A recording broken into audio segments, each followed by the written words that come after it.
एक दिन की बात है। कितने दिनों से मैं भूखा बैठा हूँ। जब भी शिकार पर निकलता हूँ, ये सभी पक्षी मुझसे डरकर अपने अपने घरों में घुस जाते हैं। अगर ऐसे ही चलता रहा तो मैं भूखा ही मर जाऊंगा। मुझे इस बार तो कुछ न कुछ करना ही होगा। ऐसा सोचकर वह इधर उधर चलने लगता है। तभी उसे एक ख्याल आता है। अरे वाह, ये तो बहुत अच्छा आइडिया है। ये ख्याल मुझे पहले क्यों नहीं आया। अब देखो तुम सभी पक्षियों, मैं तुम्हें कैसे एक एक करके मार कर खा जाऊंगा। तुम खुद को बहुत चालाक समझते हो ना, पर अब और नहीं।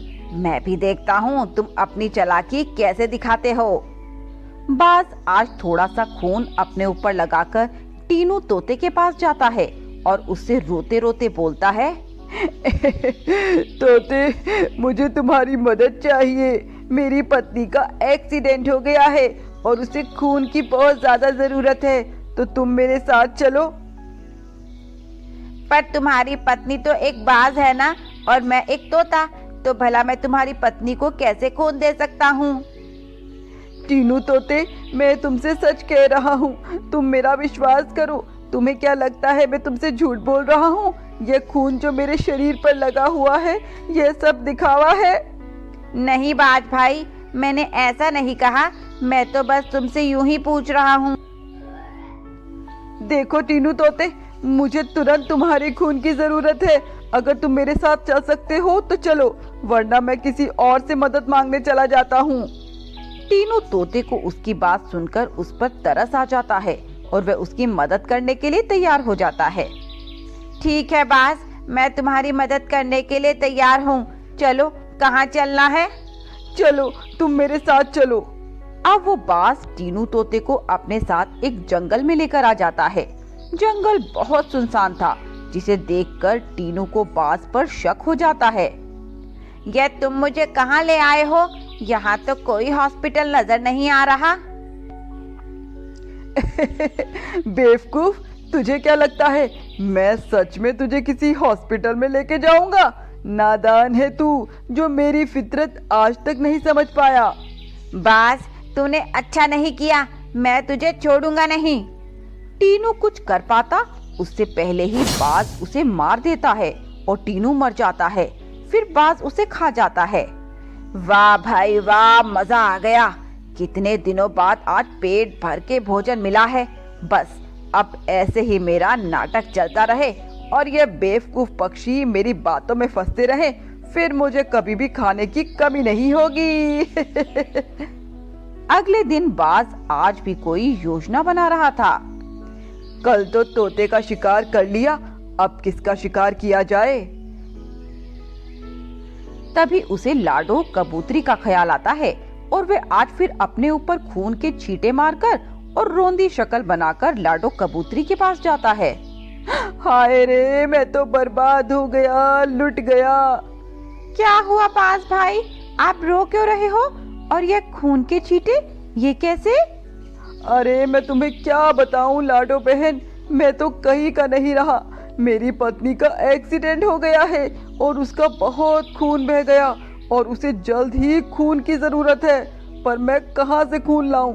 मैं तो खुद बहुत कमजोर हो गया हूँ और डॉक्टर ने मेरा खून लेने से मना कर दिया। अब तुम ही बताओ मैं क्या करूं, कैसे अपनी पत्नी की जान बचाऊं?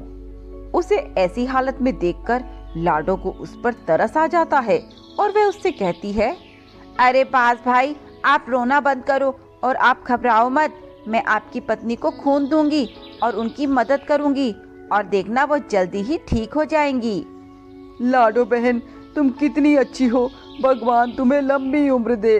भैया, अब आप और देर मत करो और मुझे जल्दी से जल्दी अस्पताल लेकर चलो। ऐसा कहकर वे बाज लाडो कबूतरी को भी अपने साथ उसी जंगल में ले जाता है जहां उसने टीनू का खून किया था। लाडो जंगल को देखकर घबरा जाती है और बाज से कहती है, भाई लगता है हम रास्ता भटक गए, हम गलत रास्ते पर आ गए हैं। गलत नहीं, एकदम सही रास्ते पे आए हैं। पर बाज भाई, मुझे तो यहाँ कोई अस्पताल नजर नहीं आ रहा। यहाँ कोई अस्पताल नहीं है और ना ही मेरी कोई पत्नी है जिसका एक्सीडेंट हुआ है। मैं तो तुम्हें यहाँ मारने के इरादे से आया हूँ। बाज, तूने ये अच्छा नहीं किया। तूने धोखे से मुझे फंसाया है। अब क्या धोखा, क्या ईमानदारी, मुझे इन चीजों से कोई फर्क नहीं पड़ता। मुझे तो सिर्फ अपने शिकार से मतलब है। ऐसा कहकर वह बाज उस लाडो कबूतरी को भी जान से मार देता है। ऐसे ही कई दिन गुजर जाते हैं। अब वो बाज रोज ऐसे ढोंग भरकर पक्षियों के पास जाता और उन्हें अस्पताल ले जाने के बहाने से मार कर खा जाता। अब वह बहुत मोटा भी हो गया था। अरे, मुझसे अच्छी किस्मत तो किसी की नहीं हो सकती। मैं जो सोचता हूँ उसमें कामयाब जरूर होता हूँ। और ये पक्षी जो खुद को इतना चालाक और समझदार समझते हैं, क्या हुआ उनका? सब के सब बेवकूफ हैं। मैं जरा सा खून क्या लगाकर उन लोगों के सामने जाता हूँ, वो मेरी बातों में आ जाते हैं और अपना खून तक देने को तैयार हो जाते हैं।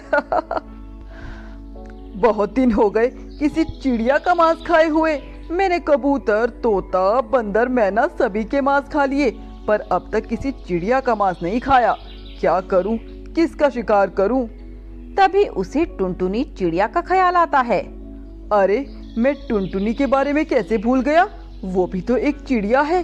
तो तैयार हो जा टुनटुनी चिड़िया, अगली बारी तेरी है। वहीं दूसरी तरफ टुनटुनी चिड़िया अपनी दोस्त लाडो कबूतरी की मौत से सदमे में थी। वो जंगल के पक्षियों से इसी सिलसिले में पूछताछ करती है। अरे मोंटी बंदर, तुम्हें पता है कि आखिरी बार लाडो कबूतरी किसके साथ देखी गई थी? देखो टुनटुनी, मैं इस बारे में कुछ नहीं जानता। मैंने तो कई दिनों से लाडो कबूतरी को देखा भी नहीं। तुम मुझे माफ करना, मैं इस बारे में तुम्हारी कोई मदद नहीं कर पाऊंगा। ठीक है मोंटी भाई, आपकी मदद के लिए शुक्रिया। टुनटुनी जंगल के पक्षियों की इस रहस्यमय मौत के बारे में सुनकर बहुत परेशान थी। अगली सुबह वह बाज टुनटुनी चिड़िया के पास चला जाता है और उस पर भी वही चाल चलता है जो उसने सभी पक्षियों पर चली थी। टुनटुनी बहन, मुझे तुम्हारी मदद की सख्त जरूरत है। बोलो, तुम मेरी मदद करोगी ना? अरे बाज भाई, आपके ऊपर ये खून, ये कैसे और कैसी मदद? टुनटुनी बहन, मत पूछो। मेरे साथ जो हुआ है, भगवान फिर से वो किसी के साथ ना करे। क्या हुआ बाज भाई, साफ साफ बोलो। टुनटुनी बहन, मेरी पत्नी का कार एक्सीडेंट हो गया है और इसकी हालत बहुत कमजोर है। डॉक्टर ने कहा है बहुत खून बह गया और अगर उसे समय पर खून ना मिला तो वह मर जाएगी। टुनटुनी को बाज की बातों पर शक सा होता है। बाज भाई, आप घबराओ मत, मैं हूं ना।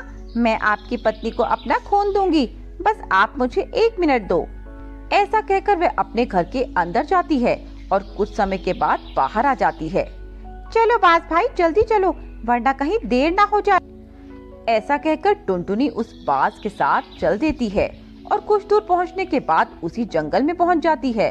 बेवकूफ टुनटुनी, मैं तो सोचता था कि तू बहुत समझदार है।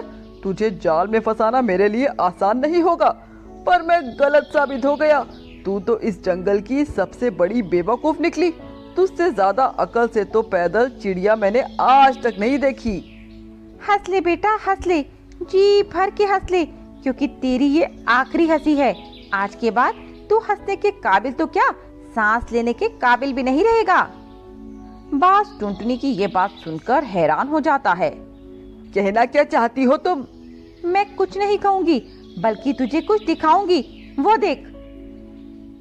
जंगल के सभी पक्षी वहां उड़कर पहुंच जाते हैं, जिसे देखकर बाज हैरान हो जाता है। ये सब कब और कैसे हुआ?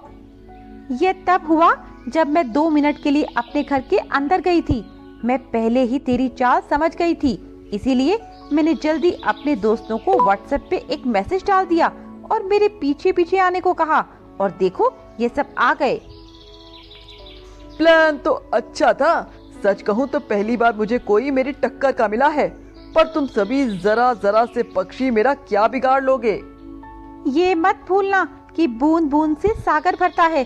जब रावण इतना शक्तिशाली होने के बाद वानर सेना से हार गया, तो तू चीज ही क्या है? बाज को उसकी बातें सुनकर बहुत गुस्सा आ जाता है और उन सभी पक्षियों पर वार करने लगता है, पर पक्षी भी कमजोर नहीं थे। वे पूरी तैयारी के साथ आए थे। उन्होंने अपने बैग में पत्थर भर रखे थे जो उन्होंने उस चील पर फेंकना शुरू कर दिया और देखते ही देखते वह बाज पूरी तरह से जख्मी हो जाता है और अंत में मर जाता है। दोस्तों, ये मेरी या आपकी जीत नहीं है, ये जीत है बुराई पर अच्छाई की। सभी पक्षी टुनटुनी की सूझबूझ और समझदारी की तारीफ करते हैं।